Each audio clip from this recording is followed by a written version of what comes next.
This video is brought to you by my two books, Practical Music Theory for the Rock Guitarist and The Blues Guitar Bible. Want to learn about modes, harmony, scales, chord substitution and keys? Or maybe you're interested in supercharging your blues guitar rhythm and lead chops. Whatever you're interested in, I guarantee you will be hitting the fast lane to progress with either of these works. Both feature video demonstrations and tutorials, loads of tabs and jam tracks to play along with, and I promise you, everything is explained in crystal clear plain English. Check out the links in the description for more details. Hello chaps, welcome once again to John Robson Guitar Tuition. As always, I do hope you're well. Another little video about this guitar today, this rather lovely PRS SE CE24. It's not really a review video because I've done that video on this guitar when I first got it. I'll put a link to that down in the description. It's basically we're just taking a little bit more of a look at the work that I've had done on it. It's recently been for a little outing over to Jag Guitars in Middlesbrough. They're my local guitar tech. They're just a few miles away from me, and as you can see, setups, fret leveling, repairs, modifications, etc, etc. And this chap here, the one with the beard, that's James. That's the guy who's been working on this guitar, and I've got to tell you, he is an absolute artist when it comes to guitar setups and so on. What I've had done to this guitar is that he's basically rolled the fretboard edges. I previously had the model down from this, the standard satin version, and the neck on that was a nice neck. It's fundamentally the same one as this. But when I got this guitar, I said, yeah, it feels like everything's just had a little bit more time spent on just dialing it in. Well, you know, it's now had even a little bit more time spent dialing in. Rolled fretboard edges and something that is becoming increasingly addictive to me, stainless steel frets. Specifically, these are Jescar. I can't remember the model designation or the serial number of basically what the dimensions are, but basically Jescar jumbo stainless steel frets. I'm getting addicted to playing on stainless steel frets. I don't mind admitting it's something that I thought when I first tried a guitar with them on, I thought, oh yeah, that's nice, but it wasn't like something that I was going to lose any sleep over. But once you play the guitar for a little while, it's got them on. And I've had a few in here. Most recently, another guitar that has had the Jag treatment, this Jet JT350. Absolutely love this guitar. The neck profile on that guitar, just straight out of the box, it's a £300 guitar. The neck profile on that guitar was just such that I thought, this feels like it could be so much better. It's like a really nice neck profile, but you know, it deserved, you know, kind of a little bit more of a boutique-y kind of feel. So I had that guitar done by James at Jag, and he's just finished the work on this one for me. So without further ado, I should say, just messing around earlier, I put together a little piece of music in my usual format that shows me having some fun on this newly refretted guitar. Here it is.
And as usual, you'll find a full tab for that piece of music in both Guitar Pro and PDF formats, along with the clip of me playing it and a jam track to play along with yourself. That is all as usual up on my Patreon page. There's the address, link in the description. $3 or £3 a month, roughly, I think it is in sterling, gets you access to all of these tabs and jam tracks and all that good stuff. And if you are one of the very, very kind people who signed up for the higher tier, where you get a twice monthly Zoom hangout and a few reaction videos, which I'm going to be recording one of those shortly to upload. Then once again, thank you so much. Thank you to everybody who supports me in the Patreon or any of the other manners that you'll find down in the description. Yeah, stainless steel frets, as I said, becoming increasingly addictive to me. It's not a cheap job to have done. If we just take a quick look at the AgraJag website, let's have a look at the price list. Scrolling down to here, you can see £300 for stainless steel refret.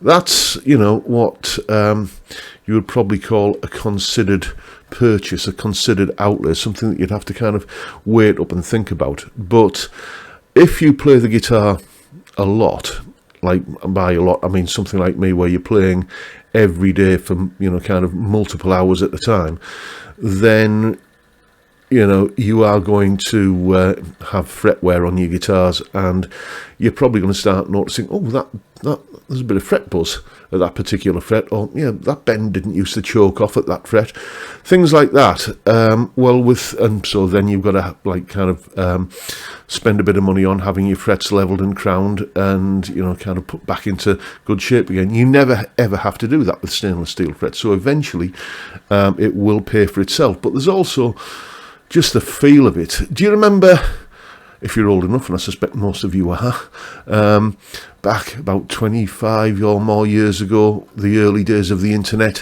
when we had a dial-up modem? Do you remember those days? You know, where you couldn't make a phone call and be on the internet at the same time. You know, I still remember that modem noise when you were dialing in. And, you know, it would take maybe 30 seconds to a minute for a web page to load, because there might be a big chunky JPEG file on there, you know. And then when you got your first broadband connection, you just went to the same web page and boom, it was there instantly. And you could do that thing like watching videos on the internet. I still remember how novel that was when, you know, when I first discovered that you could, on your big old kind of beige CRT monitor, you could watch a video online. It was that was something of a revelation, and it's that sort of difference for me personally. When you go to stainless steel frets, everything seems glassier and slicker and more highly polished and just smoother, and for me, it makes me feel like the guitar is easier to play, less effort involved. So that's why I love the feel of them, and economically for me, over a period of time, because I'm not having to be spending money on, you know, kind of fret dresses and, you know, kind of levels and crowns and stuff. It kind of makes economic sense, or I can convince myself that it does, at least. Anyway, there's probably an element of that involved. I am absolutely over the moon with the work that James has done on this guitar, and you know, it's just that it took, I mean, £300 for the price of the work. Full disclosure here, I should have mentioned earlier that because I'm making a couple of videos about this guitar and giving James a bit of publicity at AgraJag, he has given me a little bit of a discount on the work, so hence why this is classed as a sponsored video. But I didn't solicit that discount, he offered it. I would have been happy to pay £300, the full price, to get the work done. It was a 3-day job, apparently. You know, it took him 3 days to kind of get it, you know, from kind of taking the strings off to finally doing the setup, and then, because every time you any work that like a refret that James does on a guitar, it automatically includes the price of a setup as well. So from, you know, taking the strings off to just the final tweak on the setup when he was done, it was 3 days. So £300 for 3 days of a skilled artisan craftsman's time, I don't think that is, overly expensive in the grand scheme of things. And what I would say is that if you have a guitar like this, a guitar that's maybe a PRS SE or an Epiphone Les Paul, or maybe one of the higher end Squires like a Classic Vibe, or even, like a Jet guitar like that one that's over there. Basically a guitar that is has got fundamentally good bones, and you just want to make it feel like a $3,000 guitar, then get it over to James and get him to do the work on it that I've had done on this one. The one caveat is obviously you've got to make sure that it's a guitar that you never, ever, ever want to part with, because you'll never get that money back that you put into it. But that's something that, you go into with your eyes open. And I've got to tell you, this guitar now, I had one of the first PRS SEs back, it's got to be 20 years ago now. And it was a lovely guitar, and I was very proud of it.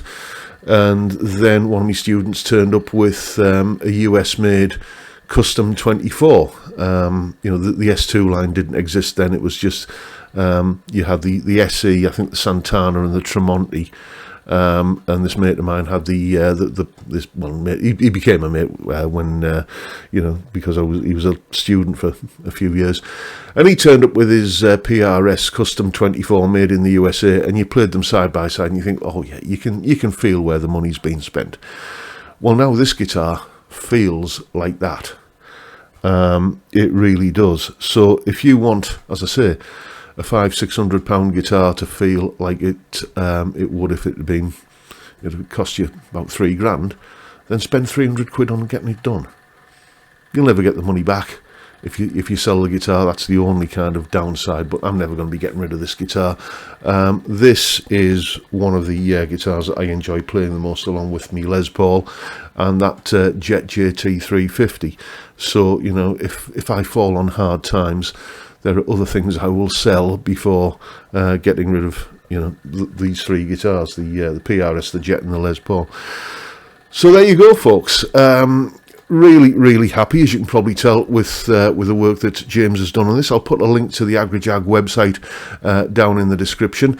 Don't worry if you're not local to this part of the world. My pal Steve Cassidy up in Dundee, he's hundreds of miles away from this locality, and he obviously thought it was worth shipping his guitar down to James and getting the work done on that, which is exactly what he did. And he's like me, he's absolutely chuffed to bits with it.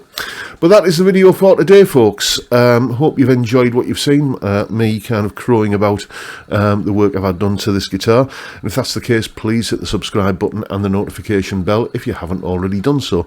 And why not drop me a like as well while you're at it. Don't forget the live stream every Friday, 5 PM UK time. We drink beer and talk about music and guitars and all manner of other things as well. It's a great way to kick off the weekend, and I'd love to see you there if you can make it. But for now, I'll bid you all a good day and say thank you so much for watching. Thank you for your time. Look after yourselves, folks. Stay well, stay safe, and above all, stay sane. Bye for now.